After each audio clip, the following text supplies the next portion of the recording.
giving me this golden opportunity to address the issues affecting our nation. Mr. Speaker, it's so saddening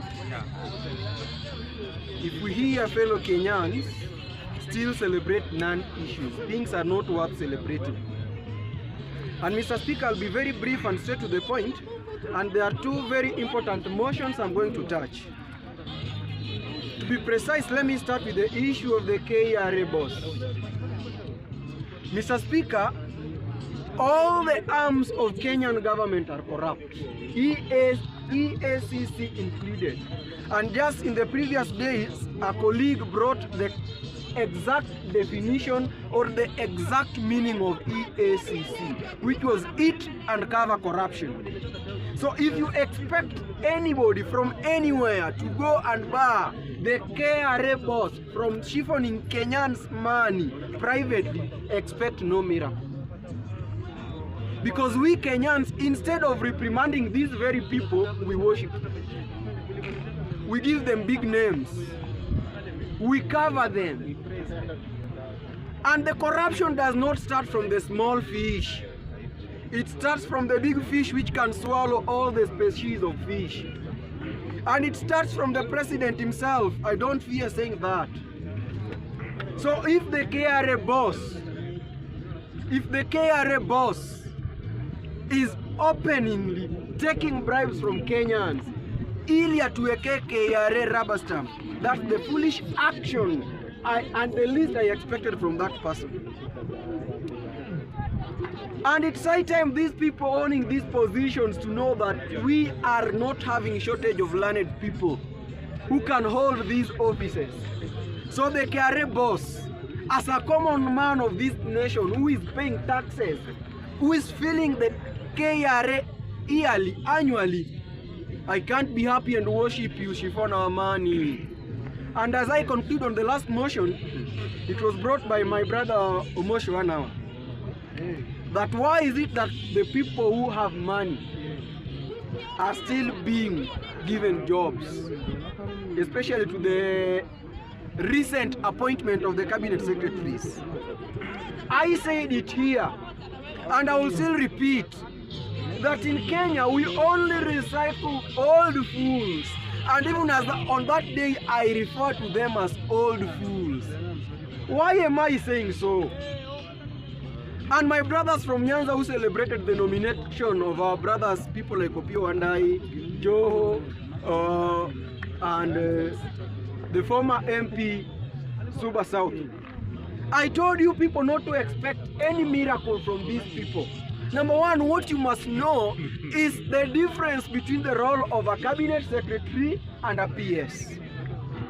You may be given a cabinet secretary position just to be ceremonial. And the PS can manhandle you and mess you in your position as the CS. And let me tell you something. From my home county, which I'm not going to mention the name, the current governor, hey, don't speak for me. I know how to speak for myself. The governor was once a minister for energy.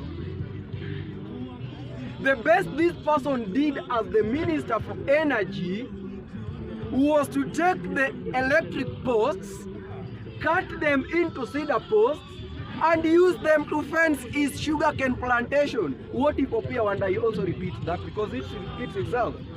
What will you say? And these very people have big scandals, not just scandals. And just because EACC is eat and cover corruption, they will say nothing. Just recently, they only mentioned the former governor of Kakamega. Do you want to tell me Joho is clean? Do you want to tell me Kindiki is clean? Do you want to tell me Mbadi is clean? And the rest. Why did they just mention Oparanya? It means Oparanya never gave them something. And this is what I've been talking about, that the current generation, we shouldn't be talking the language our great-grandfathers talked. We should be having our language, and the language is the third liberation of this country, nothing more. And the third liberation of this country simply means we should be having a country which is corruption-free. And any leader who is corrupt should be reprimanded, irrespective of his or her position. Now just see, we had billionaires. Everybody has a history. We know not how everybody got his own money. That's not our issue. But provided that anybody has any corruption issue, this person is not worth having any position. And that's why even the KRA boss is celebrating, because he's leading corrupt people who will question him. Because he knows very well, if he questions even the president, he will question his chicken farm. Are they paying the taxes? So nobody will question this. So it's high time we, the common citizen of this great nation, we wake up to fight corruption.